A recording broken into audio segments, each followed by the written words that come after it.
Hey everyone, the luxurious steak I ordered has arrived, and it's the top tier. Let's enjoy this top tier steak together, all of us mom buddies. Zara swiftly snatched the top tier steak I had ordered as if it was hers, ignoring me and striding off towards the living room. I followed her into the living room to find 8 other mom buddies gathered there, including Zara and me. That made 10 of us. But just yesterday, Zara had clearly said, enough for 9. I only have enough for 9. As I tried to explain, Zara cut me off. There are 9 of us mom buddies here, including me. You didn't seriously think you were one of us, did you? How stupid are you? But you said we were going to make up today. Who'd make up with you? You live in the lower floors. Do you really think you can stand on equal ground with me, living in the penthouse?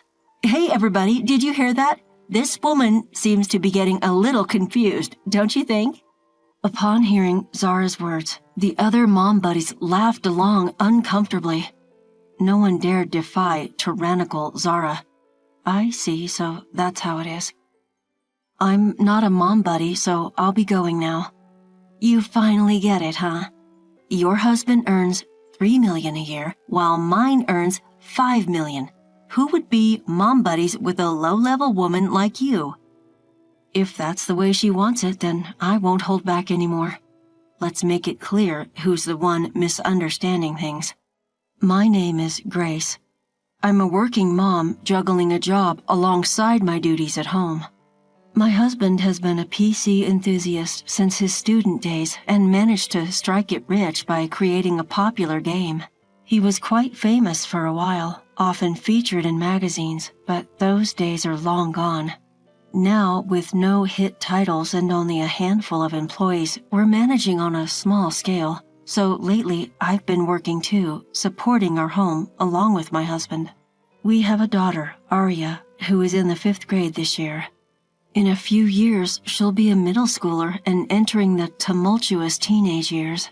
So we moved from our previous apartment to a suburb renowned for its child-friendly community. In this new environment, we hope to turn over a new leaf and live happily with our daughter.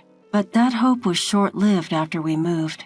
Because in our new condominium lived the tyrant of the mom buddies. Her name is Zara.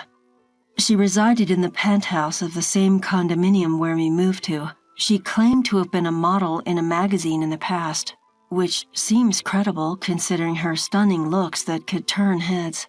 But no matter how attractive one may be on the outside, what truly matters is what lies within. And despite her physical beauty, she turned out to be a vile woman inside. I felt this firsthand when I met her for the first time. This condominium was full of families like us, and I had heard that the mom buddies often gathered. In order to help my daughter, who had no friends after moving, I decided to actively participate in the mom buddy gatherings, and there I met her. Zara was the tyrant of the mom buddies, or rather, the condominium had a natural hierarchy based on the floor people lived on. So it seemed natural that Zara, who lived on the top floor, would be at the center of things. Zara's husband and my husband both head gaming companies. However, while ours was once a hit but now lies low-key, his is a roaring success. Her husband is the CEO of a company that creates blockbuster mobile games. Despite both our husbands running gaming companies, the disparity in our financial situations was stark. Hence, when I first greeted Zara, I said, "My husband and I both work." Zara replied with a sneer, "Work together? That just means your company is doing so poorly that you have to work, right?" Even in the era of mobile games, you're still making stuff that only works on old game consoles. How outdated, she said, like I was making a fool of myself. But that wasn't all. She loved to flaunt her husband's earnings, or more accurately, she considered the amount her husband earned as her status. "How much does your hubby make? Just to let you know, mine brings in $5 million. Well, for an outdated man like your husband, the earnings must be quite predictable. Well, we make around $3 million, I guess. What? Just $3 million? That's so pitiful. Well, I guess that's to be expected from someone living in the lower class. From this conversation, she seemed to have put me in the lowest rank.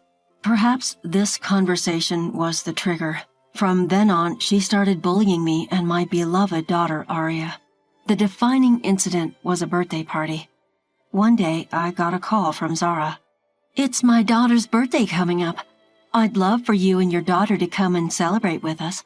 Don't worry, even though it's a birthday party, it's a very casual affair. Just make something homemade to bring.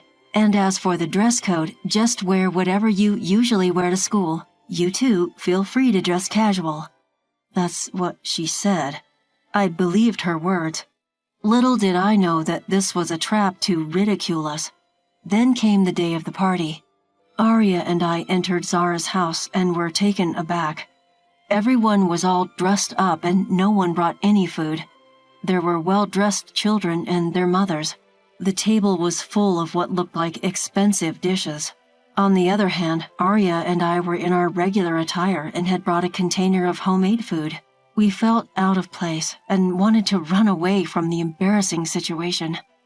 "Oh my, look at you, dressed so shabbily. I thought I told you. It's a birthday party today, so dress up a bit. And yet, here you are, looking like this?" "Oh, I'm sorry. Maybe that's the best you can do with your outdated outfits." We had fallen into her trap. Everyone around us was laughing in sync with Zara.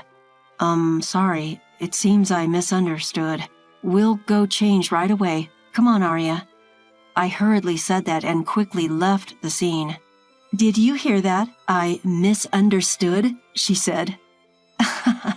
But seriously, what can you expect from someone who lives in a place like that? Zara's voice could be heard from behind. I struggled to hold back my tears. However, more shocked than me was, of course, Aria. She was laughed at by everyone at her friend's birthday party. "I hate this. Those people are not my friends." She even stopped going to school after that. I guess that's understandable. To think I was betrayed by someone I thought was a friend. From what I hear, Zara's daughter, who's in the same class as my daughter Aria, is quite the popular figure in school and seems to get away with being a bit of a bully. Aria, who just transferred schools, was putting her best foot forward to make new friends. She even recently shared some exciting news about making new friends. But who would have thought it would result in such a betrayal? Since then, Aria started pretending to be sick just to skip school. I feel the responsibility lies with me for not confirming with the other mom buddies at the time. So I decided to just step back until Aria recovers from this emotional setback. But when a child is absent from school for a week citing illness, it raises eyebrows. Maybe that's why. The following weekend, I received another call from Zara. "Oh, sorry about the other day. I seem to have misspoke." Misspoke? After what happened to Aria? Misspoke? You did that intentionally, didn't you? "Oh, my, why would you say such a thing? That's mean." "Well, never mind. Your daughter hasn't been coming to school since that day and people are starting to ask me weird questions. They are suspecting something might have happened at that birthday party. This is causing inconvenience. Let's make up quickly." It's astonishing how she can brush aside her wrongdoings and still make such a request.